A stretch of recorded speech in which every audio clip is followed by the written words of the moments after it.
O anime começa com o nosso protagonista, que a princípio não possui um nome. Ele surge frustrado, já que os servidores do jogo que costumava jogar acabaram de ser desligados.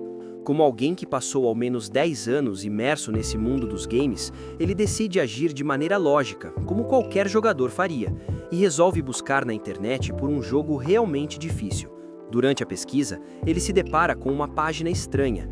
Ao abri-la e verificar as opções, nota um modo chamado Inferno, descrito como tão cruel que nem haveria tempo para chorar.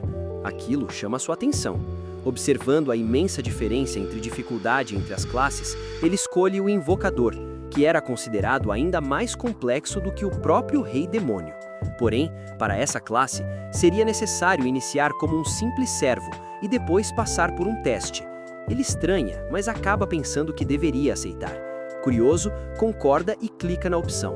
Logo depois, é transportado para outro mundo, onde praticamente renasce. Seus novos pais o batizam de Allen. Descobrimos então que para subir de nível naquele modo, seria preciso ganhar 100 vezes mais experiência do que no modo normal. Além disso, não havia limite de tempo, e caso conseguisse sair daquele inferno, ele certamente descobriria os mistérios daquele mundo.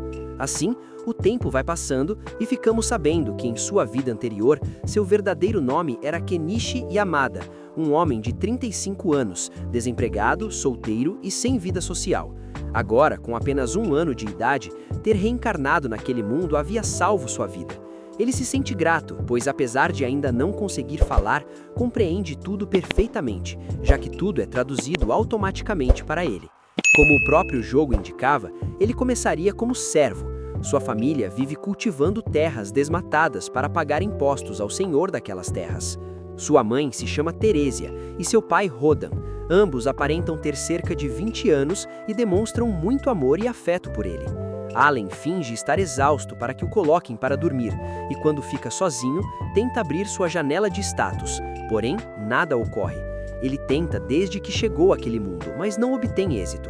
Mesmo gostando da vida confortável que leva, sempre nos braços da mãe e com fraldas limpas, ele ainda é um invocador e quer testar magia. De repente, finalmente algo funciona e um livro aparece diante dele. No entanto, qualquer movimento brusco faz barulho e poderia chamar atenção. Felizmente, o livro logo some e ele finge estar dormindo novamente. Seus pais, mais tranquilos, o deixam a sós outra vez. Ele aproveita para tentar acessar a guilda de invocação. Ali confirma que sua classe é realmente invocador, embora suas estatísticas sejam bem baixas. Ele entende que precisará de muita experiência para se fortalecer e que quanto mais usar invocações, mais rápido evoluirá. Por enquanto, só consegue invocar insetos e pequenos animais, o que acha curioso. Sua classificação é H. O livro brilha e surge uma mensagem do deus daquele mundo que se desculpa por não ter enviado o Grimório antes, explicando que a classe ainda estava em testes. Não seria mais possível alterar nada, pois aquela era a assinatura da deusa da criação. Allen compreende a situação e não se importa. Agora ele só quer ver sua invocação em ação.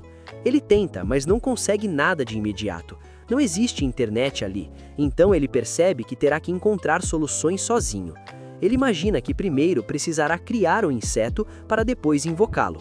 Empolgado, tenta novamente, mas acaba fazendo barulho, o que faz sua mãe espiar. Por sorte, ela não nota nada estranho. Allen tira um cochilo e decide descansar, lamentando o fato de que um bebê de 1 ano não tem tanta energia. No dia seguinte, enquanto sua mãe cuida da casa e o pai trabalha, ele aproveita o horário da sesta para tentar de novo. Dessa vez, consegue invocar um gafanhoto, mas não lhe dá muita bola. Ele registra a invocação na guilda e nota que o inseto de ranking H não tem nome, então decide chamá-lo de Denka. Abaixo aparecem bênçãos que aumentam a velocidade e a resistência do gafanhoto. Allen se surpreende ao perceber que suas próprias estatísticas também subiram. Porém, o barulho chama a atenção e sua mãe entra no quarto. Rapidamente, ele envia Denka de volta para o outro mundo. Assim, os dias correm e Allen continua testando sua magia de invocação. Ele ganha um novo companheiro, um rato chamado Chorosuke, que passa a espionar para ele, mesmo tendo pouca inteligência. No momento, Allen pode armazenar até 10 invocações. Dependendo das bênçãos dos monstros que mantém, suas estatísticas aumentam. Ao guardar 10 Chorosuques, sua força sobe mais de 10 pontos, tornando-o mais forte do que crianças da mesma idade. Subir de nível desbloquearia várias habilidades, mas como ser 100 vezes mais difícil, ele começa a se arrepender, achando que talvez nunca consiga concluir. Neste instante, seu pai chega em casa, e Teresia se assusta ao vê-lo olhando daquela forma, mesmo ele pedindo para não se preocuparem. Ele explica que caçou um javali, pergunta se Allen quer vê-lo, e o garoto responde animado, pois deseja ver o primeiro monstro daquele mundo. Enquanto caminham até o local, Rodan aponta para aves migratórias indo ao norte, explicando que elas anunciam o outono. Ele diz que o nome de Allen foi inspirado nesses monstros que podem ir a qualquer lugar, voando livres até os confins do mundo. Ele comenta rindo que a mãe ficou brava por ele escolher um nome inspirado em monstros. Ao chegarem com o javali, Allen fica impressionado com o tamanho. Gerda anuncia que o herói do dia chegou e Rodan pede para ela não exagerar, apresentando Allen ao filho dela, que se surpreende ao vê-lo falar com apenas 1 ano. Allen pergunta se o javali era forte, e Gerda explica que foram necessárias 20 pessoas para derrotá-lo, pois era um monstro de rank C. 10 meses passam e Allen finalmente alcança um nível 2 como invocador. Agora pode criar invocações de rank G e até sintetizá-las. Seu espaço aumenta e ele ganha um tipo de memonda onde guarda informações e pensamentos. Animado, ele quer tentar a síntese, mas como ainda não tem mana suficiente, decide comer, recuperar energia e então testar rapidamente. Mesmo assim, ele segue completamente sem mana. Ainda assim, Allen não pensa em desistir. Se não consegue realizar uma síntese de monstros, decide tentar criar um de rank G, mas falha novamente pelo mesmo motivo, falta de mana. Sem mais alternativas naquele momento, a única opção que resta é ir dormir. O tempo continua passando, e agora com 3 anos de idade, Allen ainda permanece no nível 2 de criação. Até então, ele conseguiu usar a síntese apenas umas 20 vezes. Numa dessas tentativas, ele mistura monstros e acaba criando uma nova ave de rank G, que recebe o nome de Pochi. Essa criatura possui a habilidade de imitar sons, o que pode ser extremamente útil para confundir inimigos por meio da voz. Em seguida, retira do armazenamento Pionta, um sapo com a capacidade de provocar adversários, funcionando como uma ótima isca. Depois, chama Mogusuke, uma toupeira capaz de cavar túneis, algo muito útil para armadilhas e fugas. Allen fica animado, pois as invocações de rank G são realmente eficazes, e quem domina as estatísticas de suas invocações consegue evoluir quase sozinho. Ainda assim, ao acabar caindo em um dos túneis de Mogosuke, ele lamenta percebendo que ainda tem um longo caminho antes de conseguir enfrentar monstros de verdade. Nesse momento, ele se lembra e já são 3 da tarde e que Krená deve chegar a qualquer instante. E, como esperado, ela aparece logo em seguida, chamando-o para brincar. Krená é a menina da vizinha e a mesma menina que costuma surrá-lo quando brincam de cavaleiros. Allen se pergunta de onde vem tanta força, até lembrar dos bônus recebidos por causa de suas invocações. Algum tempo depois, descobrimos que Teresia está grávida novamente. Ela pede que Krená volte rapidamente para casa, pois estava ficando tarde. A menina obedece, se despede, enquanto Allen fica largado no chão, completamente exausto. Pouco depois, durante o jantar, Allen diz ao pai que pretende ajudá-lo, já que a barriga da mãe está cada vez maior. Eles se surpreendem com aquilo. Allen percebe que mesmo sem usar invocações, sua força se aproxima de um adulto. Ainda assim, eles respondem que o melhor é que ele continue brincando com Krená, pois ainda é apenas uma criança, e que chegará o dia em que precisará ajudar no campo. Allen concorda, reconhecendo que tem razão, já que é quase impossível remover o status de servo. Ele sente que falou de forma precipitada e decide continuar brincando por enquanto. Os pais então perguntam por que ele anda passando tanto tempo jogando cartas vermelhas contra uma árvore. Allen responde que já havia explicado antes. Se monstros aparecerem perto de casa, ele quer ser capaz de proteger sua mãe. Seu pai se emociona ao ouvir isso, embora na verdade Allen estivesse apenas testando se conseguiria desbloquear outras habilidades. Nesse ponto, Rodan comenta que está ansioso pelo ritual de avaliação que acontece quando as crianças completam 5 anos, momento em que o deus daquele mundo avalia quais dons elas possuem e se são considerados valiosos. Dependendo do dom, seria possível até escapar da vida no campo. O tempo passa mais uma vez e quando chega o inverno, Alan pensa em voltar a treinar suas invocações. Porém, Kurena aparece e o arrasta para treinar com a espada, ou melhor, para apanhar de novo. Seu pai chega e zomba da situação. Em seguida, sua mãe se assusta ao ver Denka e acaba caindo no chão. Alan age rápido e esconde a invocação, mas logo percebe que o parto começou. Ele ajuda aquecendo a água e avisa o pai, que fica confuso com tudo acontecendo ao mesmo tempo. Felizmente, Matilda, mãe de Kurena, chega junto com Gerda e sua filha. Matilda avisa que os homens precisaram sair e foram expulsos da casa. Ela assume o controle do parto e, ao amanhecer, todos acordam com o choro do bebê. Ao entrar no quarto, Teresia diz a Rodan que é um menino. Quando perguntam qual nome ele quer dar à criança, ele escolhe Mesh. Teresia gosta do nome, mas pergunta se ele também se inspirou em algum monstro. Rodan se levanta, meio irritado, mas para surpresa dele, Teresia apenas ri. Enquanto isso, Alan se pergunta por que reencarnou naquele mundo. Ele realmente queria um jogo extremamente difícil, algo que exigisse toda a sua força. Sua vida anterior era vazia, sem dinheiro, sem diploma, sem namorada, sem nada além do desejo de se tornar mais forte em um jogo, ou pelo menos esse era o plano. Sua mãe pede que ele se aproxime, e ao tocar o irmão mais novo, Alan começa a chorar.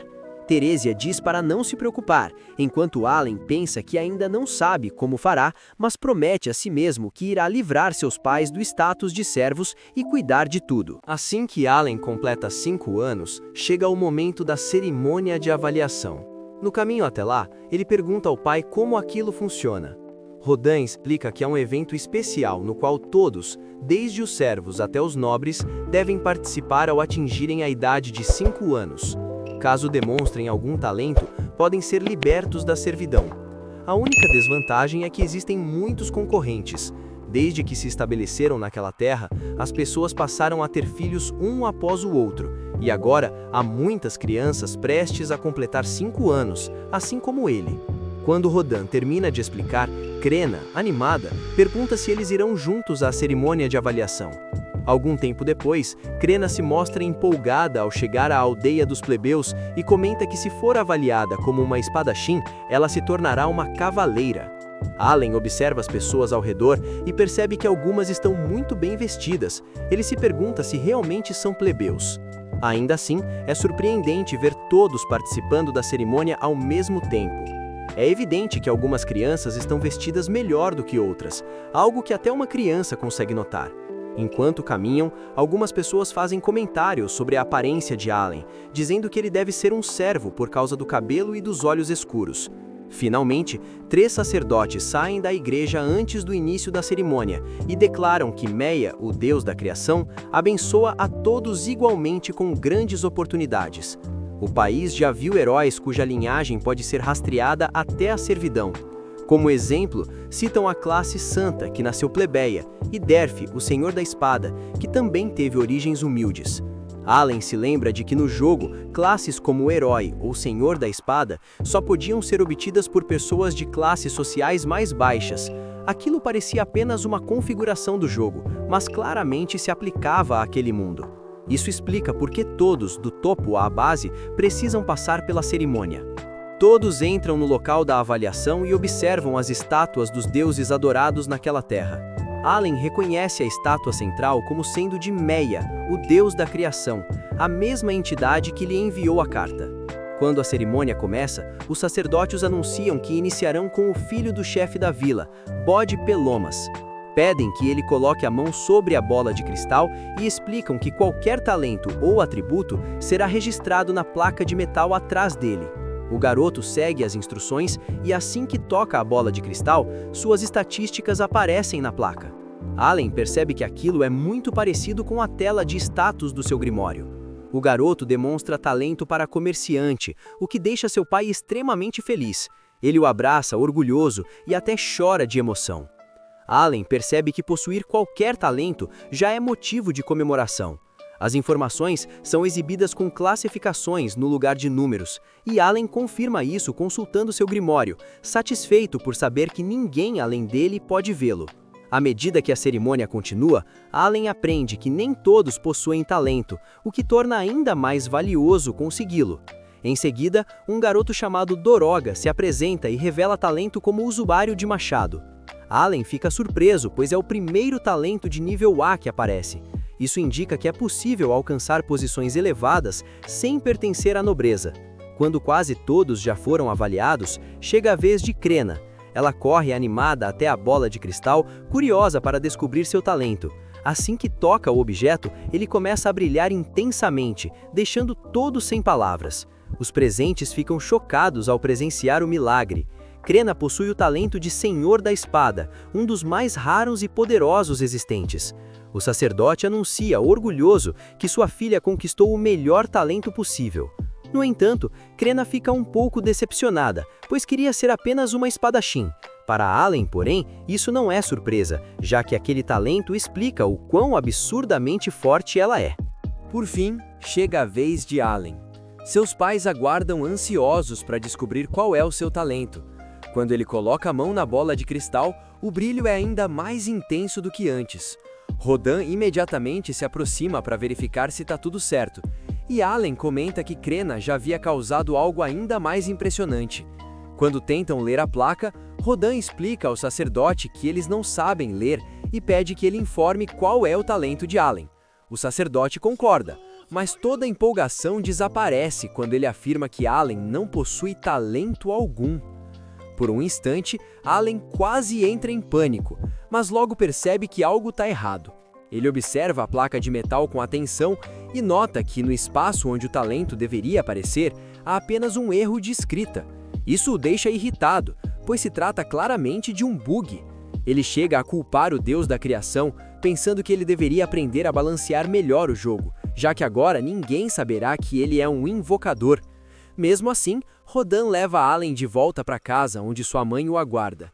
Durante o jantar, seu pai diz que talento não é tudo e que, independentemente disso, Allen sempre será seu orgulho. Teresa concorda, e Allen percebe que, apesar de serem muito pobres e não possuírem nem mesmo uma banheira, ele é feliz por ter nascido naquela família. À noite, Allen consulta seu grimório e percebe que todos os seus atributos são extremamente altos. Ele entende então pelo menos uma coisa: ele é o único naquele mundo que está jogando no modo inferno. Todas as crianças da cerimônia tinham 5 anos, o que significa que deveriam estar no mesmo nível. No entanto, o sistema de classificações provavelmente reflete o crescimento esperado a cada nível. Isso explicaria por que todos possuem atributos de ranking E, enquanto o progresso no modo inferno equivale apenas a 1/100º do normal. Considerando esses intervalos, os valores exibidos representam apenas uma fração do real, tornando as pessoas comuns muito mais fracas do que aparentam. Ele arrancava os cabelos ou os puxava, imaginando isso em algum lugar bem alto. Mas a realidade chegou para acabar com os jogos medíocres em seu lugar. Agora seu tempo seria gasto provando que o modo hardcore é incrível. Ele tem 30 anos, mentalmente, então é normal pensar assim. Ainda assim, aquele detalhe estranho na cerimônia de avaliação era claramente um erro, e os desenvolvedores precisariam corrigi-lo. Por isso, ele certamente iria reclamar e afogá-los em um mar de cartas. Afinal, eles não podiam subestimar um jogador que não tinha uma vida. O tempo passa, e certo dia, Allen percebe que seu pai está se comportando de maneira estranha, o que por si só não seria tão incomum, mas daquela vez era diferente, mais preocupante. Não era apenas o comportamento estranho habitual, mas algo fora do normal até para ele. Sua mãe comenta que ele estava daquele jeito desde que chegou em casa tarde na noite anterior. Pouco depois, eles vão à casa de Gerda para comemorar o fato de Crena agora ser uma senhora da espada. Ao chegar lá, Crena conta animadamente a Allen que o talento de Senhor da Espada é ainda melhor do que o de espadachim, então agora ela ficará ainda mais forte. Allen finge surpresa dizendo que não consegue acreditar, mesmo já sabendo disso. Ele comenta que mesmo antes, ela já o derrotava sem esforço, de tão forte que era. Matilda menciona que o chefe da aldeia passou por lá e deixou uma garrafa de bebida alcoólica para comemorar, permitindo que eles a abrissem. No entanto, Rodan mantém uma atitude ressentida ao parabenizá-los, dizendo que eles podem aproveitar o álcool.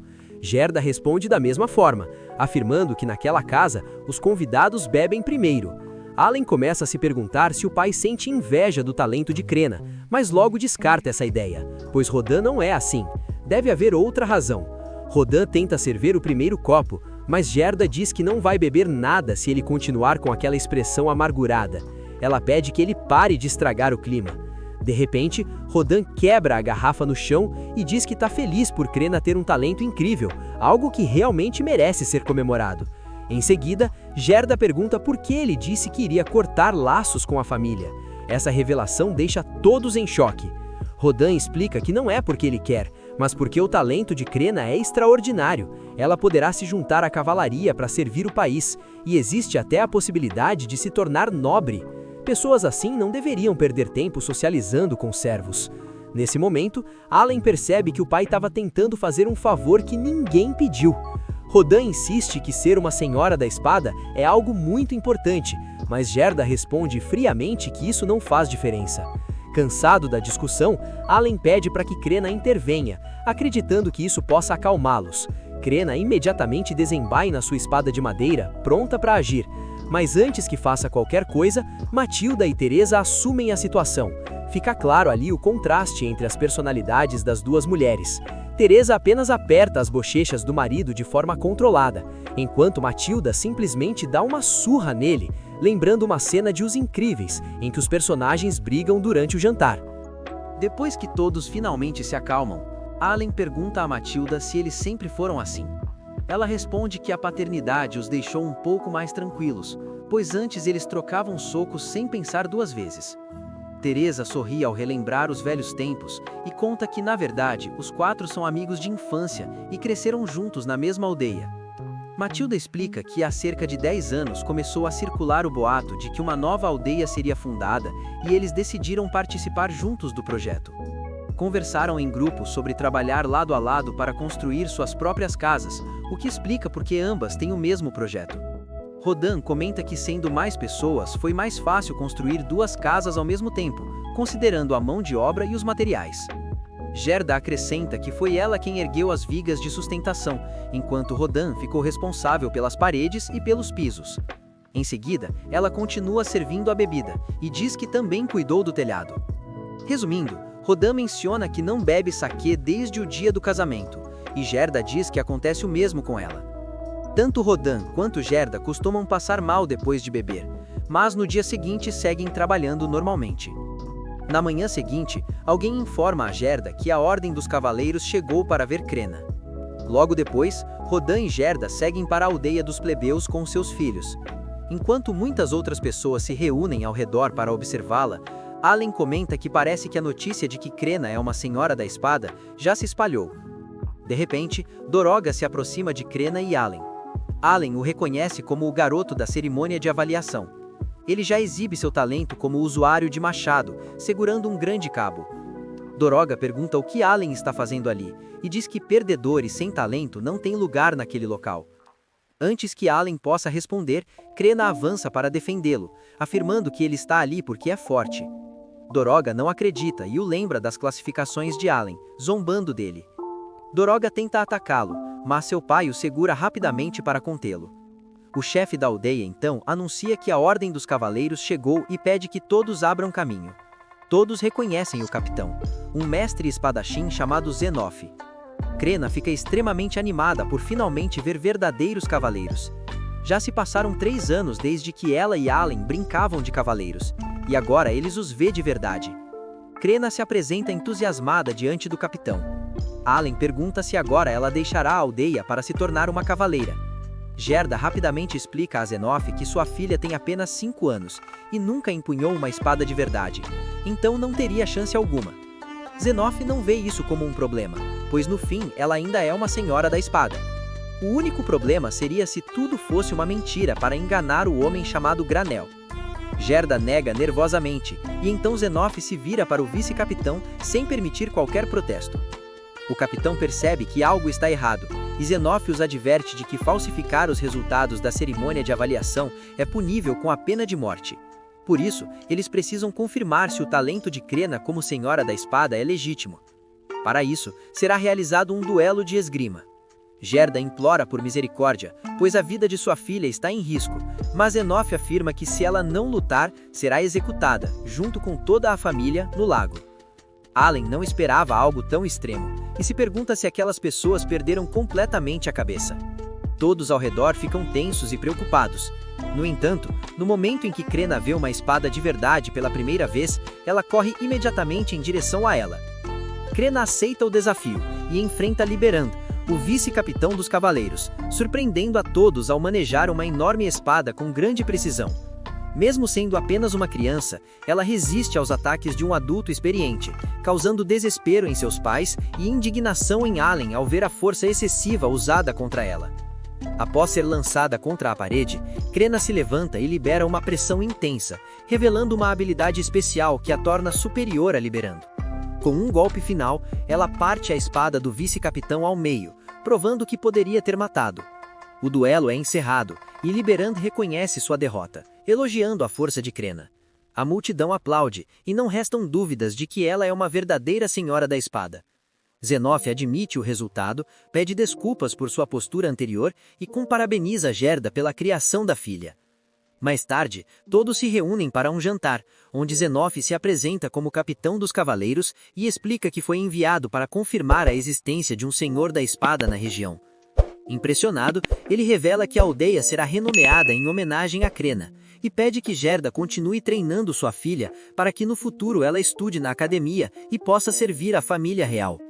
Durante o jantar, Rodan também recebe reconhecimento por seu trabalho como caçador, e o episódio termina de forma leve, com momentos familiares e descontraídos.